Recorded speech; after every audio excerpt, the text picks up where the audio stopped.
మీరు ఒక wrong relationship లో ఉన్నప్పుడు అదే పర్సన్ తోనే పెళ్లి కావాలని మీరు దేవుడిని మొక్కుకుంటున్నప్పుడు ఆ దేవుడు మీకు ఒక హింట్ ఇస్తాడు, లేదు ఆ పర్సన్ నీకు కరెక్ట్ కాదు, వాళ్ళని వదిలేస్తాయని.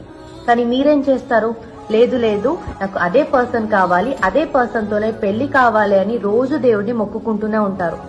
లాస్ట్ లో ఆ దేవుడు ఏం చేస్తాడో తెలుసా, మీరు ప్రేమించిన అదే పర్సన్ మిమ్మల్ని బాధ పెట్టేలా చేసి వాళ్ళంతటికి వాళ్ళే మిమ్మల్ని వదిలేసి వెళ్లిపోయేలా చేస్తాడు. అంటే మీ లైఫ్ నుంచి ఒకరు వెళ్లిపోతున్నారు అంటే అది దేవుడి డిసిషన్.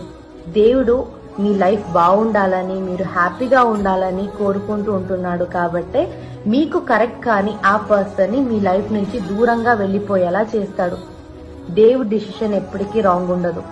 మిమ్మల్ని హ్యాపీగా ఉంచడానికి, మిమ్మల్ని బాగా చూసుకోవడానికి ఇంకొక పర్సన్ ని మీ లైఫ్ లోకి తీసుకొస్తాడు.